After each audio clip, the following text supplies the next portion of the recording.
चलो आगे फिर, मैं कोई मसला मसाइल नहीं है।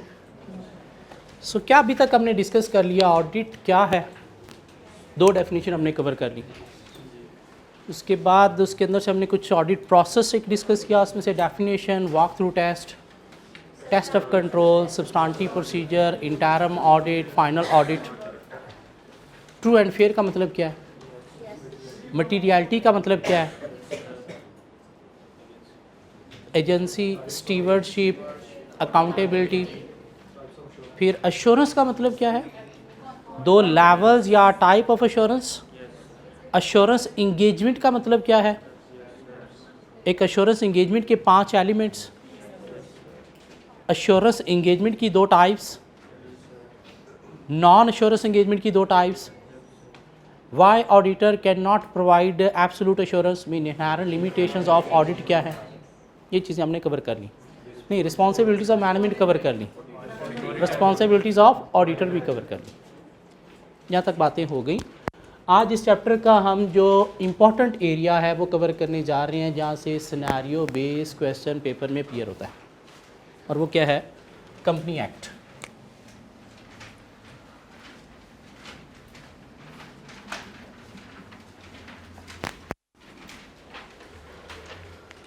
पहले बात करते हैं एक ऑडिटर की अपॉइंटमेंट की। Appointment of auditor.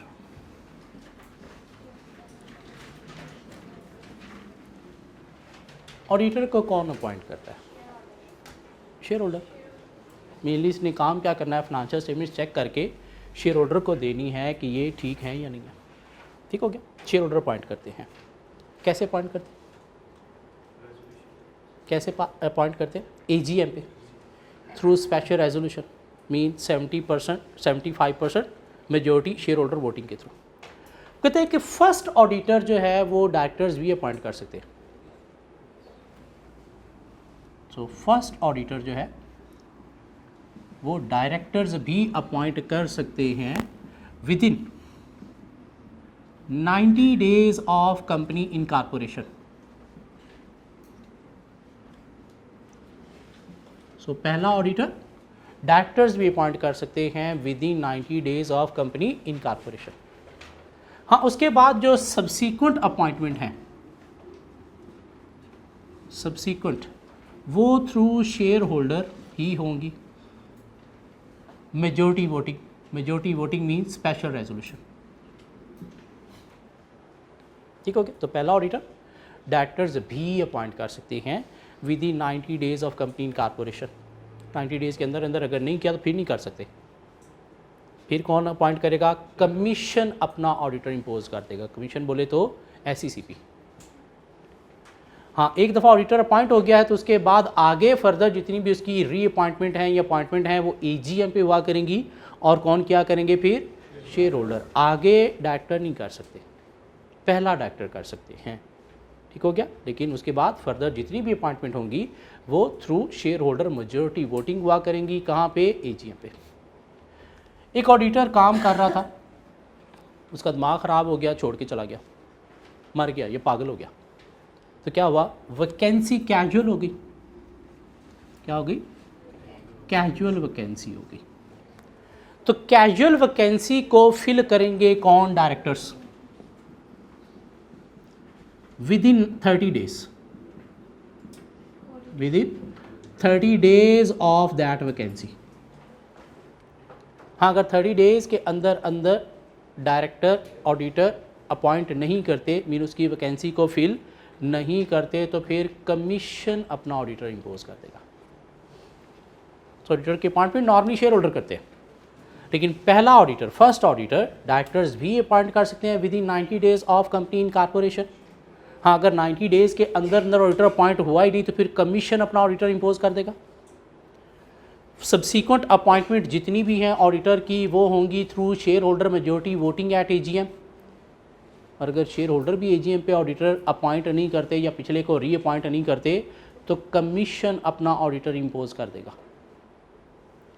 Casual vacancy की सूरत में कौन से फिल करेगा, मीन एक ऑडिटर आपने रखा था लेकिन ड्यूरिंग ईयर भाग गया, छोड़ गया, वैकेंसी खाली हो गई, तो उस कैजुअल वैकेंसी को कौन फिल करेंगे, directors with in 30 days of vacant vacancy, और अगर नहीं विद इन 30 डेज करते तो फिर कमीशन अपना ऑडिटर इम्पोज कर देगा।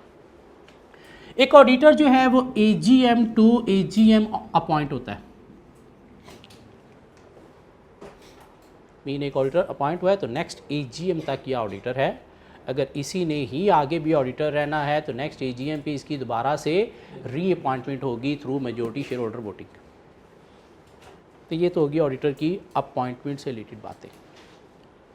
आप बात करते हैं रिमूवल ऑफ ऑडिटर की।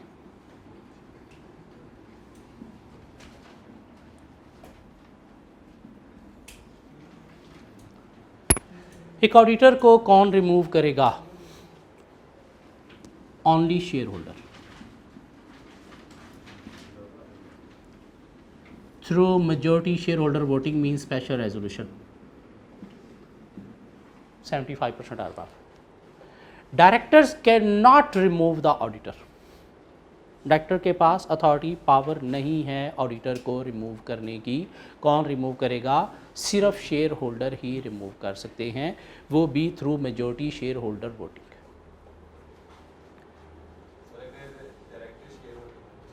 डायरेक्टर शेयर होल्डर हो तो शेयर होल्डर करेंगे, डायरेक्टर्स नहीं हैं तो बाकी शेयर होल्डर के साथ मिल के क्या कहला, या उस अकेले के पास अगर 75% वोटिंग राइट्स हैं तो फिर कर सकता है, वरना नहीं। वरना उसको बाकी शेयर होल्डर को मिलाना पड़ेगा साथ। 75% स्पेशल रेजोल्यूशन के थ्रू ही रिमूव होगा, वरना नहीं होगा। ठीक हो गया। एक ऑडिटर को अगर रिमूव किया जा रहा है, ऑडिटर समझता है कि मेरी ये रिमूवल जो है वह अनफेयर हो रही है, उतना मेरा कसूर नहीं है जितनी मुझे सज़ा दी जा रही है, तो इसके पास एक राइट है कि ये एक रिटर्न स्टेटमेंट लिख के जाएगा। रिटर्न स्टेटमेंट लिख के जाएगा और उस रिटर्न स्टेटमेंट को नाम दिया जाता है statement of circumstances. Statement of circumstances कि क्या ऐसे सर्कमस्टांसिस हैं जिसकी सूरत में मुझे रिमूव किया जा रहा है। हमारी बुक के अंदर उसने स्टेटमेंट सर्कमस्टांसिस का वर्ड यूज़ नहीं किया, उसने रिटर्न स्टेटमेंट का ही वर्ड यूज़ किया। लेकिन उस रिटर्न स्टेटमेंट को स्टेटमेंट ऑफ सर्कमस्टांसिस भी बोलते हैं। ना सिर्फ ये लिख के जाएगा कंपनी के अंदर, ये ICAP को भी सबमिट करेगा। क्यों? ICAP आपका इदारा है जिसने आपको प्रोटेक्ट करना है दुनिया के अंदर। क्या ख्याल है, क्यों प्रोटेक्ट करना है? आप उसे मेंबरशिप फ़ी पे कर रहे हो। तो ICAP फिर देखेगा कि अगर वाकई आपकी अनफेयर डिसमिसल हुई है तो आगे नेक्स्ट ऑडिटर इस कंपनी को अपॉइंट करने के लिए अपने ऑडिटर को अलाउ करना है या नहीं करना है। तो एक ऑडिटर को रिमूव कौन करेंगे? Share holder with majority shareholder voting mean with special resolution. Directors can not remove the auditor, directors नहीं कर सकते। और अगर एक ऑडिटर को रिमूव किया जा रहा है और ये समझता है मेरी रिमूवल अनफेयर है तो इसके पास राइट है, ज़रूरी नहीं है, राइट है ये चाहे तो एक रिटर्न स्टेटमेंट ऑफ सर्कमस्टांसिस लिख के ही जाएगा, चाहे तो ICAP को भी सबमिट कर दे। मीन अगर ये समझता है अनफेयर डिसमिसल हो रही है तो मीन उतना मेरा कसूर नहीं है, इतनी मुझे सज़ा दी जा रही है। ठीक है, कोई फेवरेटिज्म हो रहा है, कोई पॉलिटिक्स हो रही है, तो रिटर्न स्टेटमेंट लिख के जाएगा जो कंपनी के रिकॉर्ड में भी होगी, जो आने वाला ऑडिटर भी देखेगा कि आखिर क्या रीज़न थी। आइदर मुझे इस कंपनी का ऑडिट एक्सेप्ट करना चाहिए, नहीं करना चाहिए, क्यों? यही हालात कल को मेरे साथ भी हो सकते हैं। जैसे नवाज शरीफ को निकाला गया है, इमरान खान तुझे भी निकाला जा सकता है। क्या ख्याल है? तो इसलिए ऑडिटर भी देखेगा, साथ ही ICAP को भी सबमिट करेगा। ICAP भी फिर देखेगा कि अगर ये कंपनी ने अनफेयर एक्ट किया इस ऑडिटर के अगेंस्ट तो फिर ICAP अपने नेक्स्ट ऑडिटर को अलाउ नहीं करेगा इस कंपनी का ऑडिट करने के लिए। ये तो होगी बात रिमूवल की। एक ऑडिटर ड्यूरिंग सर्विस क्या रिज़ाइन कर सकता है? कर सकता है। एक ऑडिटर ड्यूरिंग सर्विस रिज़ाइन भी कर सकता है। रिज़ाइन करने की सूरत में कैजुअल वैकेंसी हुई थी ना, क्या ख्याल है, क्यों करेगा रिज़ाइन? ऑडिटर रिज़ाइन क्यों करेगा? कंपनी के अंदर फ्रॉड हो रहा है तो रिज़ाइन क्यों करेगा?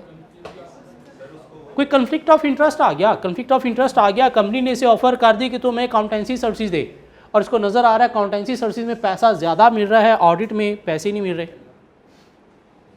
तो अगर अकाउंटेंसी के साथ ऑडिट करे तो इंडिपेंडेंस अफेक्ट होती है, तो अपनी इंडिपेंडेंस को बचाने के लिए क्या करेगा? ऑडिट से रिज़ाइन कर देगा, मैं अकाउंटेंसी सर्विसेज देता हूँ, रिज़ाइन कर सकता हूँ। मैनेजमेंट के साथ डिसएग्रीमेंट हो गया किसी मैटर पर, मैनेजमेंट मान ही रही, कहेगा भाड़ में जाओ, ये लो मैं भी नहीं करता, रिज़ाइन कर देगा। इसके ऊपर कोई प्रेशर आ गया, मैनेजमेंट की तरफ से धमकियाँ आ गई, खबरदार कंपनी के अगेंस्ट ओपिनियन दी वरना डैश डैश डैश कर देंगे, उन धमकियों के अंदर रहते हुए क्या ऑडिट करेगा? रिज़ाइन कर देगा ना अपने आप को बचाने के लिए। क्या कहला है, इससे पहले कि रॉन्ग रिपोर्ट की तरफ मैं जाऊँ, प्रेशर में रिज़ाइन कर देगा। एक ऑडिटर ड्यूरिंग सर्विस रिज़ाइन कर सकता है, क्या कहला है, लेकिन रिज़ाइन करते वक्त इसको क्या करना है, कंपनी को नोटिस पीरियड देना है 1 मंथ बिफोर रेजिग्नेशन, कि मैं 1 मंथ बाद छोड़ने जा रहा हूँ, ताकि कंपनी उसके अंदर अंदर क्या करे, अपना ऑडिटर नया अपॉइंट कर ले। क्या कहला है, और रिज़ाइन करते वक्त ज़रूरी है कि इसने रिटर्न स्टेटमेंट और सर्कमस्टांसिस मस्ट लिख के जानी है, चाहे कोई सर्कमस्टांसिस थे चाहे नहीं थे, ये मस्ट लिख के जानी है रिज़ाइन करते वक्त। हाँ, रिमूवल के टाइम पे इसके पास राइट है, मीन ऑप्शन है, चाहे तो लिख के जाए, रिज़ाइन करते वक्त इसको मस्ट लिख के जानी है। अब ये रेजिग्नेशन की बातें हमारे सिलेबस में है नहीं, तो रिज़ाइन करते वक्त कंपल्सरी है ये स्टेटमेंट लिखना, लेकिन रिमूवल के टाइम पे कंपल्सरी नहीं है, चाहे तो लिख के जाए। ठीक है, रिज़ाइन करने की रीज़न्स क्या हो सकती हैं वो हम कुछ लिख सकते हैं। डिसएग्रीमेंट हो गया मैनेजमेंट के साथ, इंडिपेंडेंस अफेक्ट होगी, मीन कोई कन्फ्लिक्ट ऑफ इंटरेस्ट आ गया, या इसका वर्क जो है वो प्रेशराइज हो गया, या मैनेजमेंट की इंटेग्रिटी जो है वो डाउटफुल निकली, तो गंदे झूठे लोगों के साथ अपनी रिपोर्ट एसोसिएट करने के से प्रेफर इसने क्या किया, मैं ऑडिट ही छोड़ देता हूँ। ये कुछ बातें होगी ऑडिटर की अपॉइंटमेंट की, ऑडिटर की रिमूवल की। आगे चलें तो हमें कुछ एक प्रोसीजर मिलेगा, procedure for auditor appointment, removal या रिटायरमेंट। रिटायरमेंट भी रिमूवल को ही बोलते हैं। क्या प्रोसीजर है उसके लिए हमें आना पड़ेगा बुक के अंदर। कुछ 4 बातें हैं जो हमें लर्न करना पड़ेंगी। पास में एग्जामिनर कोई 4-5 दफ़ा टेस्ट कर चुके हैं। पेज 6 मिलेगा आपको, पेज 6। ये पेज 5 पे अपॉइंटमेंट की बातें की गई हैं कि पहला ऑडिटर कौन अपॉइंट करेगा, board of director with in 90 days. Subsequent appointment at AGM through shareholder voting होगी। कैजुअल वैकेंसी है तो डायरेक्टर्स फिल करेंगे with in 30 days of that vacancy. हाँ, मिड टर्म ऑडिटर को रिमूव भी किया जा सकता है। कौन रिमूव करेगा, डायरेक्टर नहीं, शेयर होल्डर रिमूव करेंगे। अगर एक ऑडिटर जो है वो डिसक्वालीफाइड पर्सन जो है वो आपने अपॉइंट कर लिया है तो SCCP उसे रिमूव करके अपना ऑडिटर इम्पोज कर देगा। एक ऑडिटर का टर्म या टेन्योर जो है वो from 1 AGM to next AGM होता है, मीन अपनी अपॉइंटमेंट से लेकर नेक्स्ट AGM तक वो ऑडिटर है। नेक्स्ट AGM पे उसको दोबारा से रीअपॉइंट होना है। मिड टर्म रिमूवल भी हो सकती है ऑडिटर की। कौन करेगा, शेयर होल्डर करेंगे। रेम्युनरेशन कंपनी की कौन सेट करे, ऑडिटर की रेम्युनरेशन कौन सेट करेगा, जो ऑडिटर को अपॉइंट कर रहा है। डायरेक्टर्स अपॉइंट कर रहे हैं इस सूरत में या इस सूरत में तो डायरेक्टर्स रेम्युनरेशन सेट करेंगे। शेयर होल्डर अपॉइंट कर रहा है तो शेयर होल्डर सेट करेगा। और अगर यहाँ पे डायरेक्टर फेल हो गए, यहाँ पे शेयर होल्डर फेल हो गए, यहाँ पे डायरेक्टर्स फेल हो गए, तो तीनों केसेस में SCCP ऑडिटर अपॉइंट करेगा, तो फिर SCCP ही उसकी रेम्युनरेशन भी सेट करेगा। इन ऑडिटर की रेम्युनरेशन कौन सेट करेगा, जो अपॉइंट कर रहा है। कि फर्स्ट ऑडिटर डायरेक्टर अपॉइंट कर रहे हैं तो डायरेक्टर सेट करेंगे remuneration. Subsequent shareholder appoint कर रहे हैं तो शेयर होल्डर उसकी रेम्युनरेशन सेट करेंगे। Casual vacancy within 30 days director fill कर रहे हैं तो डायरेक्टर्स रेम्युनरेशन सेट करेंगे। और अगर इन तीनों केसेस में director, share holder, director fail हो गए तो फिर कौन इम्पोज करेगा, SCCP। तो फिर रेम्युनरेशन भी कौन सेट करेगा, SCCP। ये आगे एक डब्बे चार्ट में इसको दोबारा से मैंने एक्सप्लेन कर दिया। उसके नीचे गए पेज 6 में तो procedure for retirement, removal, change of existing auditor, mean auditor को चेंज करना है, ऑडिटर को रिमूव करना है या कोई नया ऑडिटर अपॉइंट करना है तो उसका प्रोसीजर क्या है। कहते हैं बोर्ड ऑफ डायरेक्टर जो है वो ऑडिटर की कंसेंट दे सकते हैं। मीन एक ऑडिटर को चेंज करना है, ये ऑडिट फॉर्म अच्छा काम नहीं करी, गंद गोर रही है, हमें ये ऑडिट फॉर्म से ऑडिट करवाना चाहिए, तो इसकी कंसेंट दे सकते हैं। डायरेक्टर्स एज सच अपॉइंट नहीं कर सकते। अपॉइंट कौन करेंगे, share holder with majority shareholder voting. क्या एक अकेला शेयर होल्डर किसी ऑडिटर को प्रपोज कर सकता है, कर सकता है अगर उसके पास 10% आर मोर वोटिंग राइट्स हैं। तो जिस शेयर होल्डर के पास लेस देन 10% वोटिंग राइट हैं वो कोई ऑडिटर प्रपोज भी नहीं कर सकता। तो एक अकेला शेयर होल्डर ऑडिटर प्रपोज कर सकता है अगर उसके पास 10% आर मोर वोटिंग राइट्स हैं। तो कैसे प्रपोज करेगा? Other members mean other share holder को बताएगा कि मैं ये ऑडिटर जो है वो अपॉइंट करना चाहता हूँ, और फिर अदर शेयर होल्डर देखेंगे कि हाँ ये ठीक है, तो मेजॉरिटी शेयर होल्डर वोटिंग से वो ऑडिटर अपॉइंट हो जाएगा। Director, board of director appoint नहीं कर सकते, सिर्फ प्रपोजल दे सकते हैं, मीन कॉन्सेंट शो कर सकते हैं कि ये ऑडिट फर्म से हमें ऑडिट करवाना चाहिए। इनफैक्ट शेयर होल्डर ऑडिटर नया अपॉइंट तो करते हैं, किसकी रिकमेंडेशन पर? डायरेक्टर्स की रिकमेंडेशन पर। क्योंकि शेयर होल्डर मेरे जैसे गवार से लोग होते हैं, इनको नहीं पता होता कौन सा ऑडिट फर्म अच्छी है, किससे ऑडिट करवाना चाहिए, तो इनको रिकमेंडेशन कौन दे रहे होते हैं? डायरेक्टर्स। और डायरेक्टर्स में भी कौन से डायरेक्टर्स? एग्जीक्यूटिव डायरेक्टर नहीं, नॉन एग्जीक्यूटिव डायरेक्टर की एक ऑडिट कमेटी होती है जिसका काम होता है शेयर होल्डर को रिकमेंडेशन देना रिगार्डिंग अपॉइंटमेंट ऑफ ऑडिटर। ये ऑडिट कमेटी ही ऑडिटर के काम को भी चेक कर रही होती है कि इंडिपेंडेंटली प्रॉपर्ली क्वालिटी परफॉर्म कर रहा है या नहीं कर रहा, और अगर नहीं कर रहा तो फिर शेयर होल्डर को रिकमेंडेशन इसे रिमूव करने की भी कौन देती है? ऑडिट कमेटी देती है। क्यों? शेयर होल्डर तो घर बैठा है ना, उसे तो नहीं पता ऑडिटर क्या काम कर रहा है, कैसे कर रहा है, इंडिपेंडेंट है या नहीं है।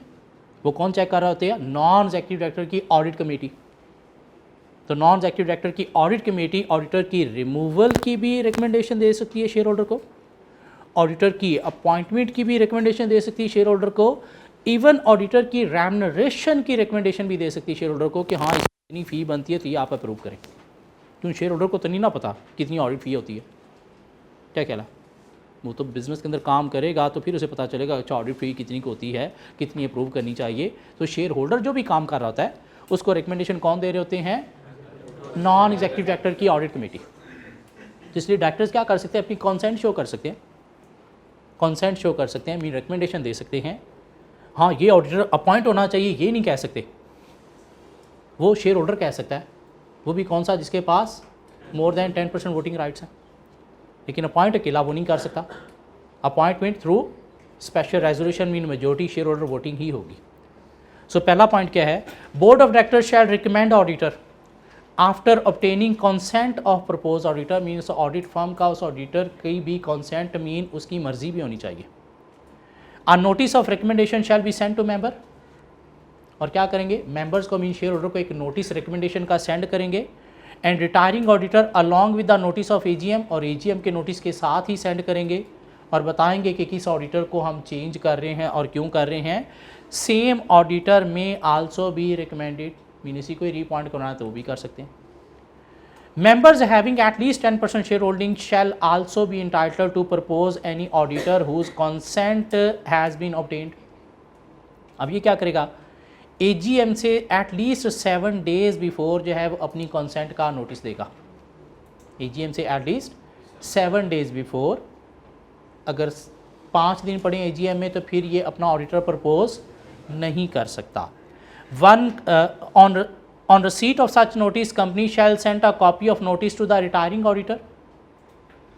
मीन अगर मैं जो शेयर होल्डर चाहता है कि ये ऑडिटर नहीं कोई और होना चाहिए जिसे प्रपोज कर रहा है, तो कंपनी को क्या करना है? रिटायरिंग ऑडिटर को भी ये नोटिस देना है कि भाई आपके अगेंस्ट इस ऑडिटर को लाने की कोशिश की जा रही है, और कंपनी को अपनी वेबसाइट पे ये पोस्ट भी करना है।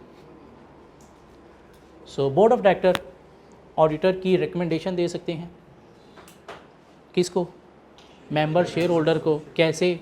एजीएम के नोटिस के साथ, और साथ क्या करना है? उनको रिटायरिंग ऑडिटर को भी नोटिस देना कि भाई हम आपको अगर चेंज करने जा रहे हैं तो सेम ऑडिटर की रीअपॉइंटमेंट भी रिकमेंड कर सकते हैं। Member having at least 10% voting rights auditor propose कर सकते हैं, और इसका नोटिस उन्होंने देना है at least 7 days before AGM.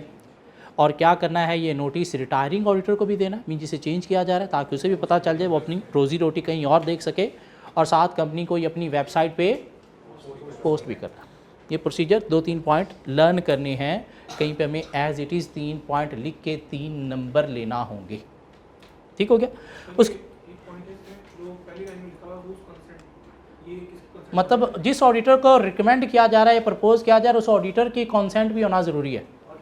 Auditor की कंसेंट भी होना ज़रूरी नहीं कि उस फर्म को पता ही नहीं मेरी अपॉइंटमेंट हो रही है, और जब अपॉइंटमेंट होने का टाइम है वो कहे जी मेरे पास इतना टाइम ही नहीं ना, मेरे पास स्टाफ है, तो इसलिए उसकी कंसेंट भी होना ज़रूरी है।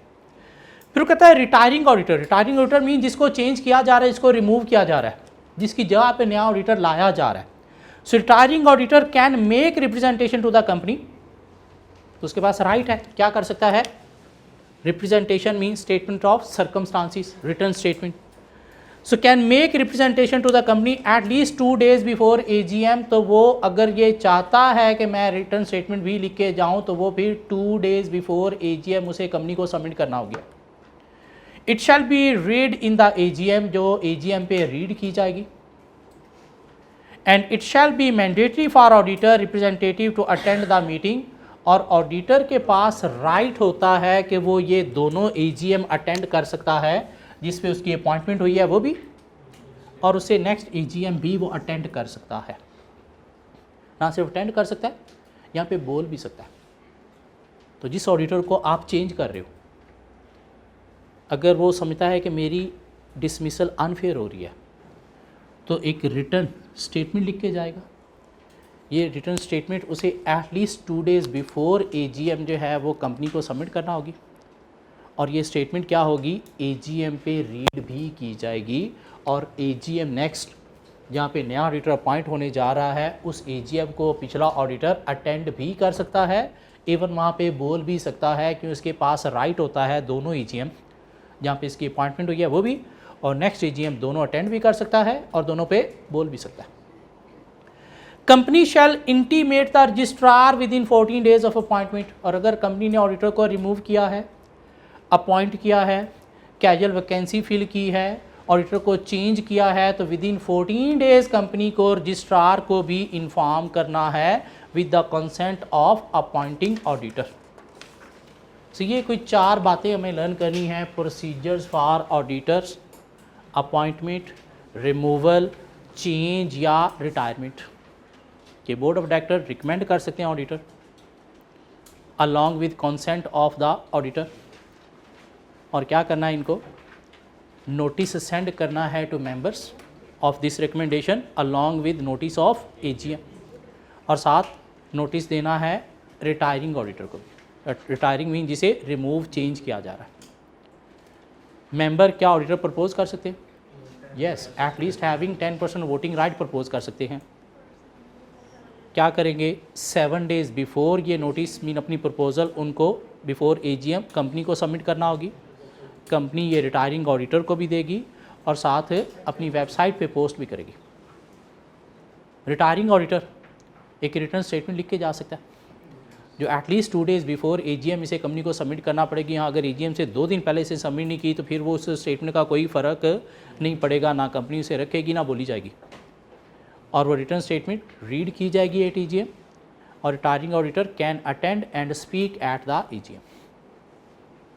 नेक्स्ट, कि अगर ऑडिटर अपॉइंट किया है, चाहे ऐसे चाहे ऐसे चाहे ऐसे, चेंज किया है, रिमूव किया है, रिटायर हुआ है, छोड़ के चला गया है, तो ऑडिटर स्टेटेड जो भी चेंजिंग हो रही है कंपनी के अंदर, आ रहा है, जा रहा है, चेंज हो रहा है, ये कंपनी को with in 14 days registrar of the company को इन्फॉर्म भी करना है।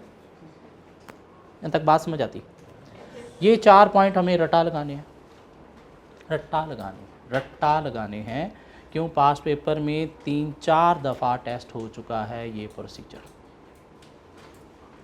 सो ऑडिटर की अपॉइंटमेंट की हमने बातें कर ली, ऑडिटर की रिमूवल की बातें कर ली, और एक प्रोसीजर डिस्कस कर लिया ऑडिटर की अपॉइंटमेंट, रिमूवल, चेंज या रिटायरमेंट का क्या है।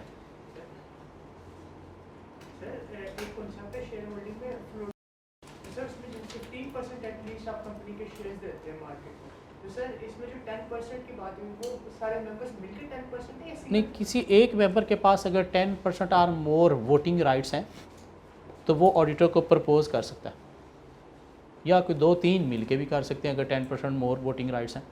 लेकिन appointment through majority shareholder voting ही होगी, वो 10% वाले अपॉइंट नहीं कर सकते, प्रपोजल दे सकते कि ये ऑडिटर हमारी पसंद का है तो ये होना चाहिए। अब कंपनी लॉ की कुछ और बातें करते हैं, ऑडिटर की क्वालिफिकेशन और डिसक्वालिफिकेशन की बातें करते हैं।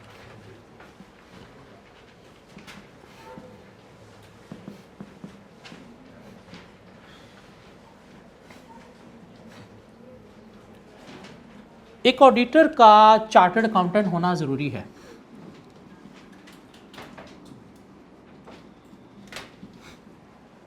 एक ऑडिटर का चार्टर्ड अकाउंटेंट होना ज़रूरी है। किसके लिए? पब्लिक कंपनी के लिए,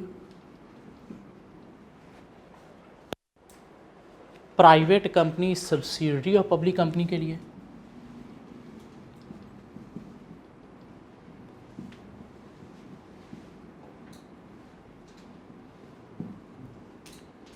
सब्सिडियरी ऑफ पब्लिक कंपनी, या private company having share capital above 3 million. एक ऐसी कंपनी जिसका शेयर कैपिटल अबव 1 मिलियन है, एक ऐसी कंपनी जिसका शेयर कैपिटल अबव 1 मिलियन है, उसके लिए ऑडिट कंपलसरी है। एक ऐसी कंपनी जिसका शेयर कैपिटल अबव 1 मिलियन है, उसके लिए ऑडिट कंपलसरी है, रिगार्डिंग वो प्राइवेट है या पब्लिक है। शेयर कैपिटल 1 मिलियन से अबव है तो ऑडिट कंपलसरी है। लेकिन अगर वो कंपनी पब्लिक कंपनी है तो ऑडिट किससे करवाएगी? चार्टर्ड अकाउंटेंट से। अगर वो कंपनी प्राइवेट कंपनी है लेकिन उसकी पेरेंट कंपनी जो है वो पब्लिक कंपनी है, मीन वो सब्सिडियरी ऑफ पब्लिक कंपनी है, तो फिर भी चार्टर्ड अकाउंटेंट से ही ऑडिट करवाएगी। चार्टर्ड अकाउंटेंट के अलावा कोई और भी ऑडिट कर सकता है। CMA, ICMA, cost and management accounting क्या कहला है? 2 इदारे हैं पाकिस्तान के अंदर, एक ICAP है और एक ACMA है। तो ACMA के जो मेंबर हैं उनको क्या बोला जाता है? CMA। तो CMA भी ऑडिट कर सकता है, लेकिन किस कंपनी का? ऐसी प्राइवेट कंपनी जिसका शेयर कैपिटल बिलो 3 मिलियन है, उसका CMA भी ऑडिट कर सकता है। हाँ, अगर प्राइवेट कंपनी का शेयर कैपिटल अबव 3 मिलियन है तो फिर चार्टर्ड अकाउंटेंट करेगा। पब्लिक कंपनी का CMA ऑडिट नहीं कर सकते, कौन करेगा? चार्टर्ड अकाउंटेंट ही करेगा। एक ऐसी प्राइवेट कंपनी जो सब्सिडियरी है पब्लिक कंपनी की, उसका ऑडिट भी कौन करेगा? चार्टर्ड अकाउंटेंट ही करेगा, CMA नहीं कर सकता। तो CMA कर सकता है सिर्फ प्राइवेट कंपनी का ऑडिट, वो भी कौन सी प्राइवेट कंपनी? जिसका शेयर कैपिटल बिलो 3 मिलियन है। अब इसके अंदर थोड़ी सी चेंज आई है कि 10 मिलियन तक का भी CMA ऑडिट कर सकता है, लेकिन ये चीज़ अभी तक फाइनलाइज नहीं हुई, या हो भी गई है तुम्हारी बुक में अभी तक नहीं आई।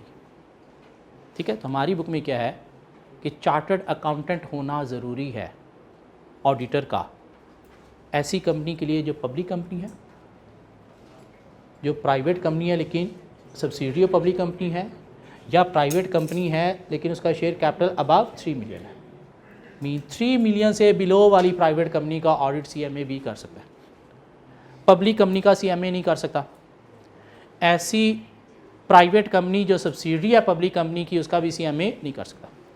एक public company subsidiary of public company है, उसका ऑडिट कौन करेगा? एक public company subsidiary of public company है, चार्टर्ड अकाउंटेंट, क्योंकि खुद पब्लिक कंपनी है ना, सब्सिडियरी तो गई साइड पे, वो खुद पब्लिक कंपनी है तो उसका ऑडिट कौन करेगा? चार्टर्ड अकाउंटेंट करेगा। ये बात समझ आती है। क्वालिफिकेशन मीन एक ऑडिटर का चार्टर्ड अकाउंटेंट होना ज़रूरी है, मीन क्वालिफाइड होना ज़रूरी है पब्लिक कंपनी के ऑडिट के लिए, private company subsidiary of public company के ऑडिट के लिए, या private company having share capital above 3 million के लिए। 1 मिलियन और अबव वाली कंपनी के लिए ऑडिट करवाना कंपलसरी है अकॉर्डिंग टू कंपनी लॉ, चाहे वो प्राइवेट है चाहे वो पब्लिक है। हाँ, अगर उसका शेयर कैपिटल 3 मिलियन से बिलो है तो फिर CMA से करवा सकती है, और अगर 3 मिलियन से अबव चला गया तो फिर चार्टर्ड अकाउंटेंट ही करेगा। ये थी क्वालिफिकेशन की बात। अब जो मेन इंपॉर्टेंट बात है वो है ऑडिटर की डिसक्वालिफिकेशन कहाँ पे होती है, जिससे रिलेटेड हमारे सिनेरियो जो है वो अपीयर होता है। डिसक्वालिफिकेशन कहते हैं एक ऑडिटर डिसक्वालीफाई हो जाता है, एक ऑडिटर डिसक्वालीफाई हो जाता है अगर वो डायरेक्ट एम्प्लॉय है कंपनी का, या डायरेक्टर है कंपनी का, या पार्टनर है कंपनी का। एक ऑडिटर ऐसी कंपनी का ऑडिट नहीं कर सकता जिसका वो डायरेक्ट एम्प्लॉय है, पार्टनर है, ऑफिसर है, डायरेक्टर है। और इसलिए पार्टनर, ऑफिसर, डायरेक्टर एम्प्लॉई होगा। ना सिर्फ करंट, अगर लास्ट 3 इयर्स में भी है तो फिर भी नहीं कर सकता। अगर डायरेक्टर, पार्टनर, ऑफिसर या एम्प्लॉय करंट ही नहीं, पिछले 3 सालों में भी था तो फिर भी नहीं कर सकता। हाँ, अगर 4 साल पहले एम्प्लॉय था फिर कर सकता है, 3 साल पहले था फिर नहीं। अभी छोड़ दो उसे, छोड़ दो उसे, अभी यहाँ पे आओ, बुक बंद कर दें बोर्ड पे। सो एक ऑडिटर डिसक्वालीफाई हो जाता है अगर वो जिस कंपनी का ऑडिट करने जा रहा है उसका एम्प्लॉय, डायरेक्टर, ऑफिसर, पार्टनर है या करंट नहीं, लास्ट 3 इयर्स में भी था तो ऑडिटर नहीं कर सकता। एक ऑडिटर डिसक्वालीफाई हो जाता है अगर जिस कंपनी का ऑडिट करने जा रहा है उसका डायरेक्ट नहीं, इनडायरेक्ट एम्प्लॉय है।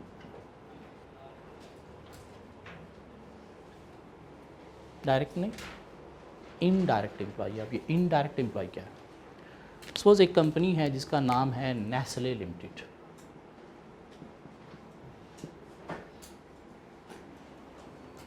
इस कंपनी का एक CFO है मिस्टर एक्स।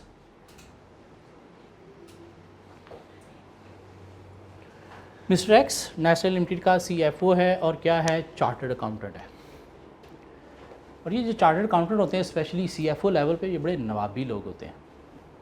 इनके नीचे एक टीम होती है, वो भी चार्टर्ड अकाउंटेंट होते हैं या ट्रेनी अकाउंटेंट होते हैं या B.Com और M.Com होते हैं। ये सारा काम उनसे करवाते हैं। क्यों? जैसे सीखा है वैसे ही सिखाना। 9-10 बजे आएंगे, 3-4 बजे वेले, अय्याशी चल रही होती है इनकी। क्यों? चार्टर्ड अकाउंटेंट ऐसे तो नहीं ना बने, टाइम लगा के बने हैं, तो अब अय्याशी का टाइम आप इंजॉय करेंगे। अब मिस्टर एक्स चूँकि 3-4 बजे वेला हो जाता है, सुबह आता भी 9-10 बजे, तो इसने सोचा कि मैं वेला होता हूँ, क्यों ना अपनी एक फर्म बना लूँ। इसने अपनी एक फर्म बना ली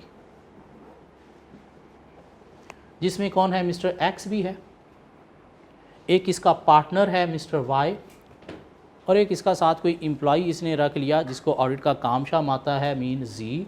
तो XYZ इसने एक फर्म बना ली। अब क्या ये XYZ नेस्ले लिमिटेड का ऑडिट कर सकती है? क्यों नहीं कर सकती? एक तो मिस्टर एक्स उसका डायरेक्ट एम्प्लॉय है, नहीं कर सकती।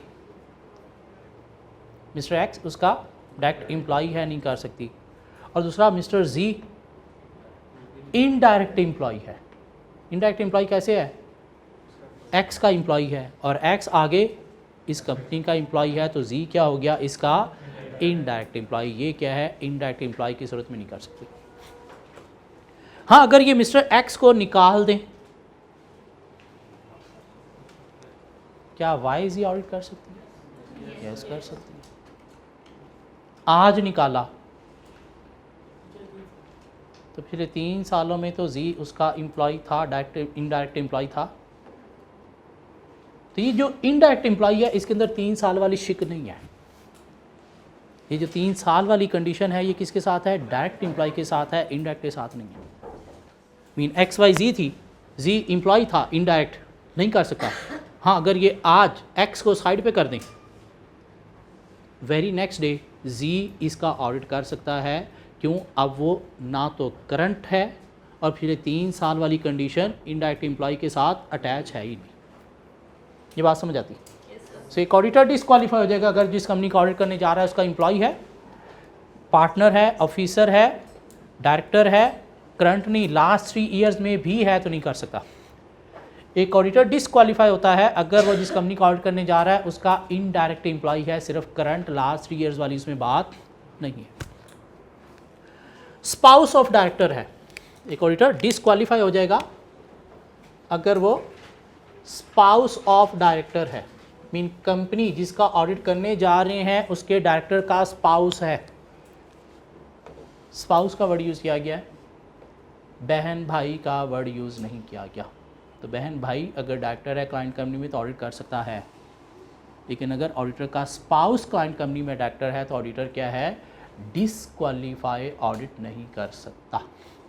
ये बात समझ आती है। एक ऑडिटर डिस्क्वालीफाई हो जाता है अगर वो जिस कंपनी का ऑडिट करने जा रहा है उसका शेयर होल्डर है।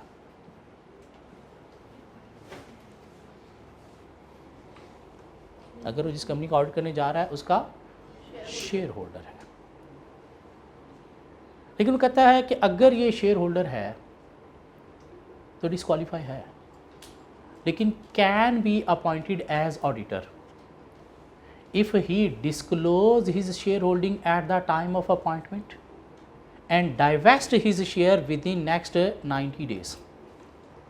मीन अगर at the time of appointment disclose कर दे कि हाँ मैं शेयर होल्डर हूँ और नेक्स्ट 90 डेज़ के अंदर अंदर शेयर डिस्पोज ऑफ कर दे, मीन बेच दे, तो फिर ऑडिटर अपॉइंट हो सकता है। लेकिन फिर इसे कोशिश करनी है कि नेक्स्ट 90 डेज़ तक, फिर जब तक मीन शेयर बिक नहीं जाते तब तक ऑडिट वर्क स्टार्ट नहीं करना चाहिए। हाँ, अपॉइंटमेंट वैलिड हो जाएगी लेकिन उस वक्त तक वैलिड रहेगी अगर 90 डेज़ के अंदर अंदर आपने शेयर डिस्पोज ऑफ किए। अगर 90 डेज़ में डिस्पोज ऑफ नहीं किए तो फिर क्या हो गए, डिस्क्वालीफाई, फिर ऑडिट छोड़ना पड़ेगा। और कोशिश करनी है eight the time of appointment तो आपने डिस्क्लोज कर दिया फैक्ट, तो नेक्स्ट 90 डेज़ के अंदर अंदर में जब तक शेयर बिक नहीं जाते तब तक फिर आपको ऑडिट वर्क भी स्टार्ट नहीं करना चाहिए। क्यों, इंडिपेंडेंस थोड़ी सी इफेक्ट होती है। ना सिर्फ डायरेक्ट शेयर होल्डर है, अगर ऑडिटर का स्पाउस भी शेयर होल्डर है तो उस सूरत में भी ऑडिटर डिस्क्वालीफाई है। अगर ऑडिटर के माइनर चिल्ड्रन जो हैं वो भी शेयर होल्डर हैं तो उस सूरत में भी डिस्क्वालीफाई है। क्यों, स्पाउस या माइनर चिल्ड्रन की जो इन्वेस्टमेंट है is suppose to be investment of yours.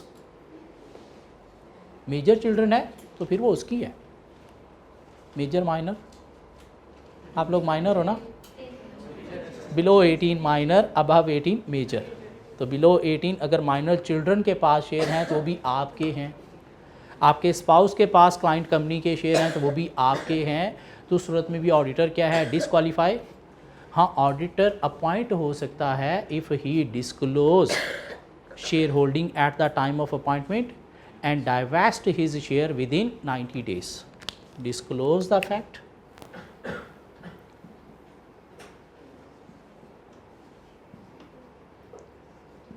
divest shares within 90 days. क्योंकि अगर 90 डेज में भी आपने डाइवेस्ट नहीं किया तो फिर डिस्क्वालीफाई हो गए। ठीक हो गया। यह कहता है कि ऑडिटर की शेयर होल्डिंग डायरेक्ट इस कंपनी में नहीं है, ऑडिटर की शेयर होल्डिंग है एसोसिएट कंपनी में।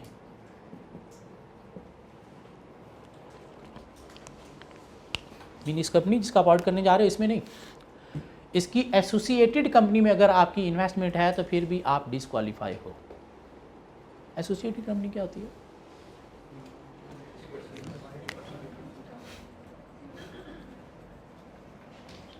एसोसिएटेड कंपनी लॉ पढ़ा हुआ है आप लोगों ने? कितने लोगों ने पढ़ा हुआ है? कितने लोगों ने नहीं पढ़ा हुआ? चलें कोई बात नहीं। एसोसिएटेड कंपनी क्या होती है? Holding subsidiary mean parent company, subsidiary ये आपस में एसोसिएटेड होती हैं। Holding subsidiary, parent company, subsidiary आपस में एसोसिएटेड होती हैं under common control, under common control और मैनेजमेंट। मीन एक कंपनी का डायरेक्टर दूसरी कंपनी में भी डायरेक्टर है, क्या ख्याल है?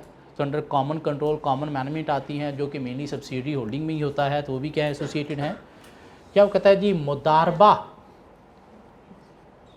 Managed by the company. Mean ABC company का हम ऑडिट करने गए हैं, इस एबीसी कंपनी ने आगे कोई एक मुदारबा कंपनी बनाई है। मुदारबा मीन कोई पार्टनरशिप बिजनेस बनाया किसी के साथ मिलके, इन्वेस्टमेंट इसकी है, चला कोई और है, या इन्वेस्टमेंट किसी की है, चला ये रही, और आप उस मुदारबा के शेयर होल्डर हो, तो उस सूरत में भी क्या बन गई, एसोसिएटेड कंपनी। या वो कहता है जी कि एक ऐसी कंपनी जिसमें एक कंपनी के शेयर होल्डर के 20% or more than voting rights हैं, greater than are equal to 20% voting rights in both companies. कि एक कंपनी में आपके 20% आर मोर वोटिंग राइट्स हैं और दूसरी कंपनी में भी आपके greater than are equal to 20% voting rights हैं, तो ये भी क्या है, आपस में एसोसिएटेड कंपनीज।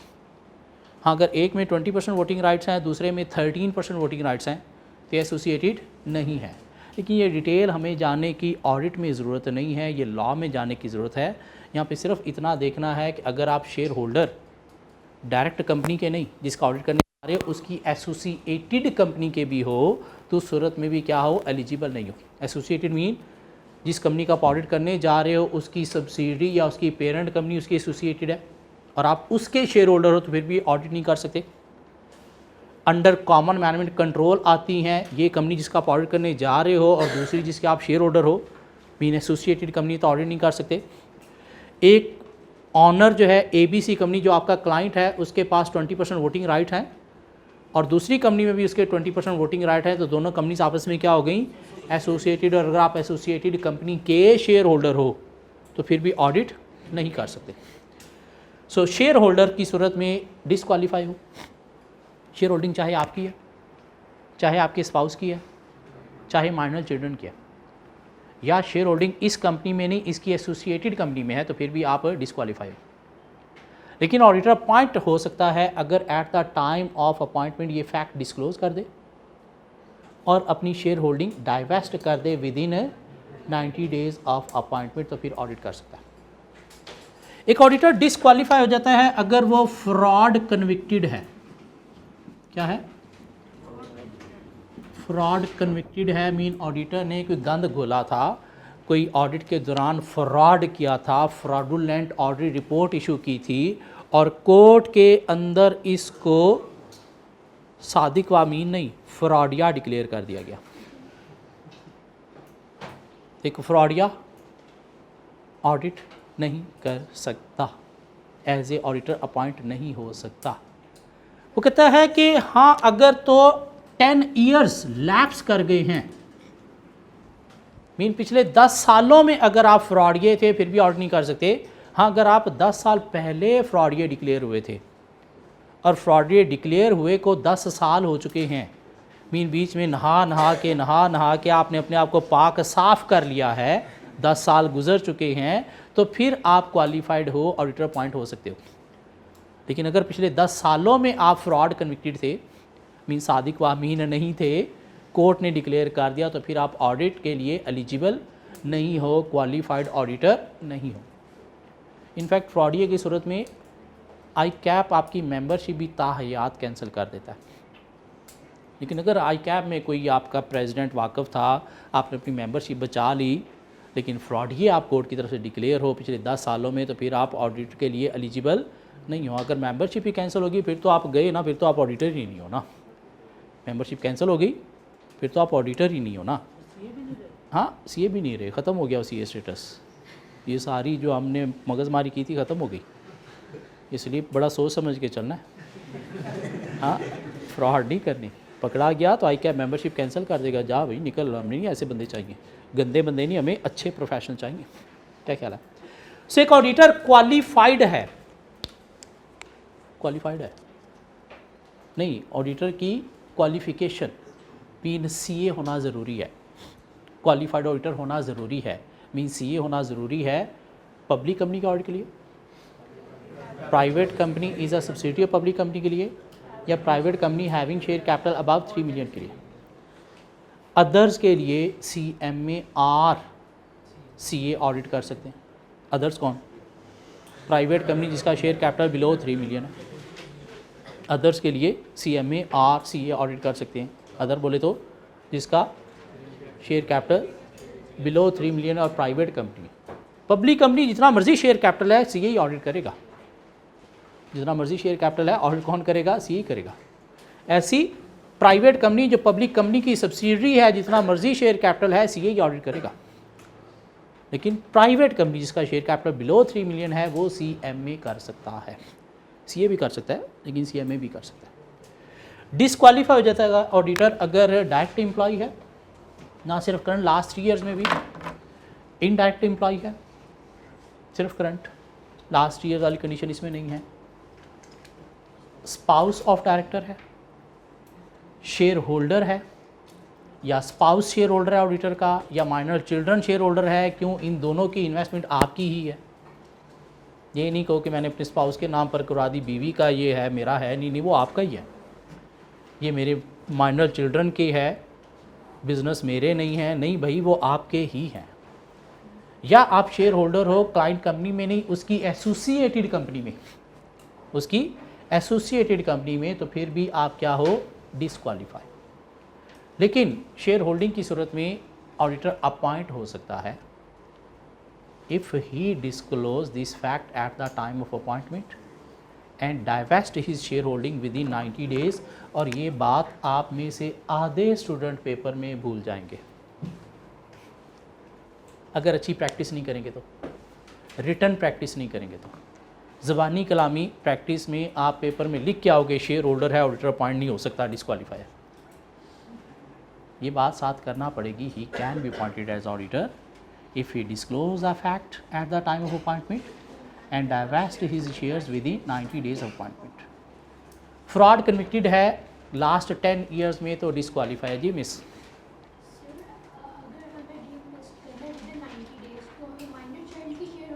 सबकी आपकी है, आपके स्पाउस की है, माइनर चिल्ड्रन की है, ये एसोसिएटेड कंपनी में है, सारी इन्वेस्ट जो भी शेयर होल्डिंग है वो आपको डाइवेस्ट करना होगी with in 90 days.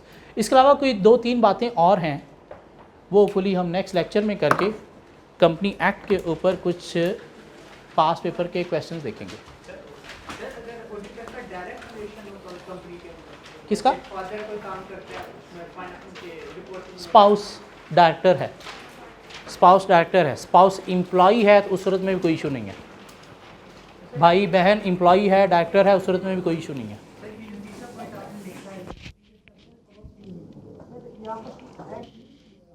At least 3 million, कम से कम 3 मिलियन का CMA कर सकते हैं। इससे ऊपर चला गया तो CA करेगा।